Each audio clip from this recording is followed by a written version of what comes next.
Hello.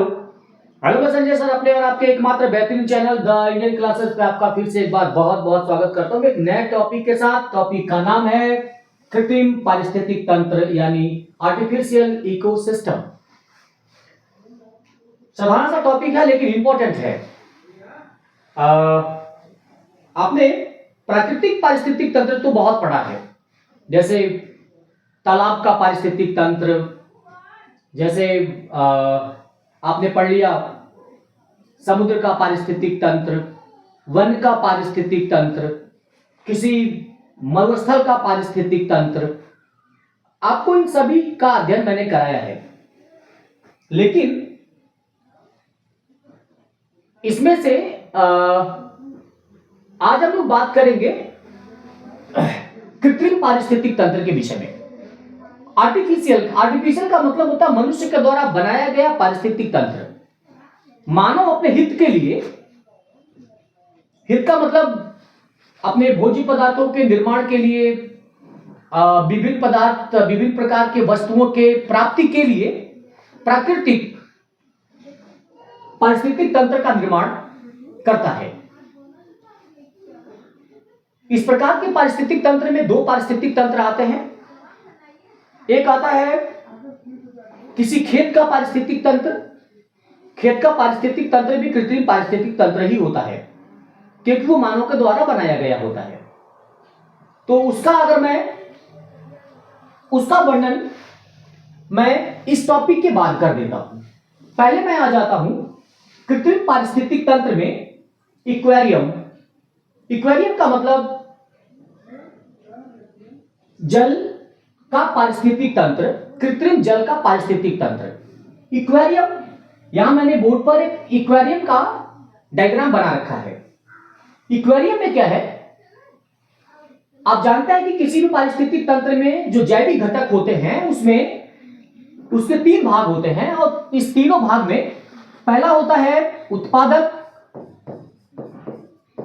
दूसरा उपभोक्ता,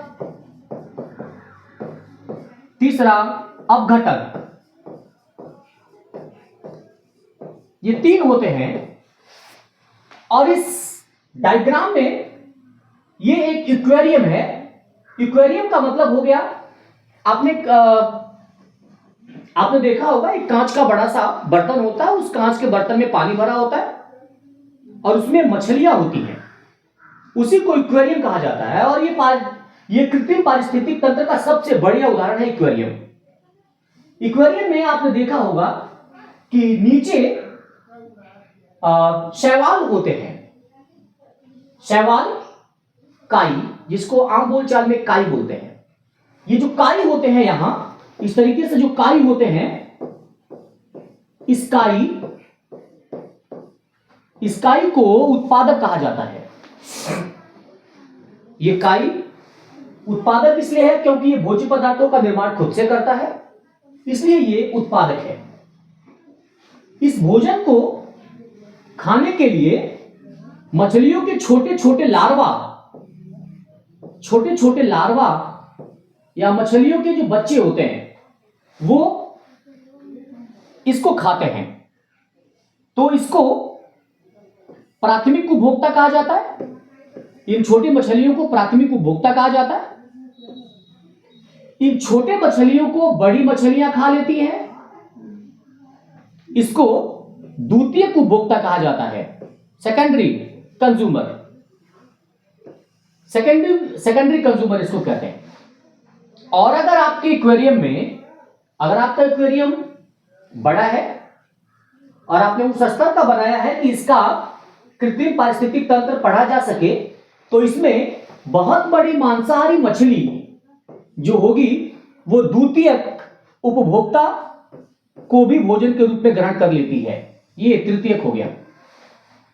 तो इस तरीके से ये जो प्राथमिक उपभोक्ता है ये शाकाहारी होते हैं। ये वाला हिस्सा शाकाहारी है, ये वाला है मांसाहारी, और ये वाला भी है मांसाहारी, और ये है उत्पादक। इस तरीके से ये हो गया उपभोक्ता के विषय में। ये तीन उपभोक्ता होते हैं, प्राथमिक, द्वितीयक और तृतीयक, यहां तक आ जाता है। अब घटक की बात करते हैं। एक्वेरियम में चाहे उत्पादक हो या उपभोक्ता का कोई भी जीव हो, अगर अपना जीवन चक्र पूरा कर लेता है, पूरा करने के बाद वो मृत हो जाता है, और मृत होने के बाद उसको अपघटक में विशेष रूप से बैक्टीरिया आते हैं, कवक भी आते हैं, ये बैक्टीरिया में विशेष रूप से मैं अगर बात करूं,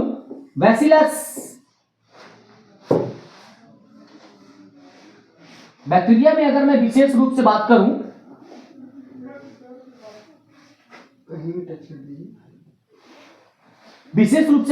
करूं, तो बैसिलस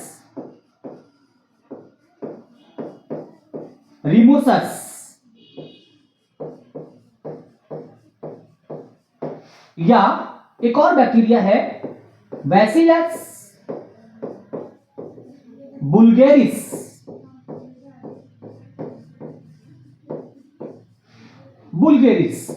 ये दो बैक्टीरिया जंतु और पौधों को सड़ाने वाले बैक्टीरिया होते हैं। जैसे अगर शैवाल मर जाता है तो शैवाल को सड़ा देते हैं, इसमें से कोई जंतु मर जाता है तो जंतु को सड़ा डालते हैं, और सड़ा करके इसके विभिन्न प्रकार के कार्बनिक पदार्थों को विखंडित करके उसको मिट्टी में या जल में या वायु में मिला देते हैं। तो इस तरह से ये एक कृत्रिम पारिस्थितिक तंत्र है, जिसका मुख्य एग्जाम्पल है एक्वेरियम का पारिस्थितिक तंत्र। हम लोग अच्छा, ये एक अस्थायी पारिस्थितिक तंत्र की श्रेणी में आता है। हम लोग एक और बात पे अध्ययन करते हैं कि जो खेत का पारिस्थितिक तंत्र है वो भी कृत्रिम पारिस्थितिक तंत्र में ही आता है। खेत का पारिस्थितिक तंत्र, खेत का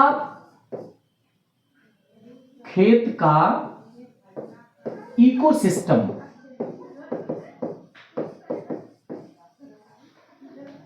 खेत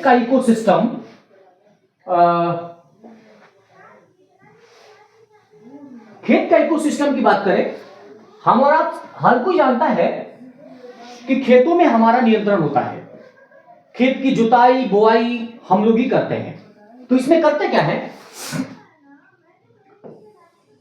आपने इस इतने बड़े भूभाग पर खेती किया, खेती मान लेते हैं आपने गेहूं की खेती की, तो गेहूं का ये जो पौधा है,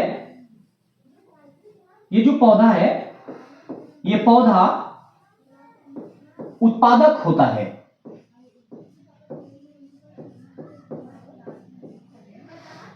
गेहूं के पौधों को गेहूं के पत्तियों को खाने के लिए कीट होते हैं, कीड़े मकोड़े,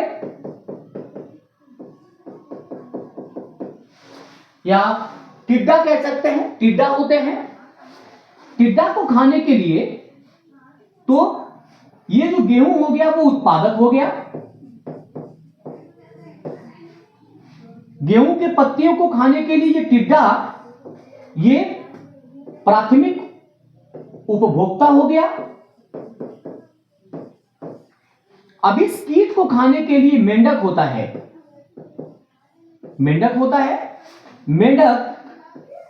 मेंढक द्वितीयक उपभोक्ता हो गया। मेंढक को खाने के लिए सांप होते हैं, ये सांप तृतीयक उपभोक्ता हो गया, और सांप को बाज खा जाता है। अब आप खेत का इकोसिस्टम देखिए जो आपने खुद बनाया है।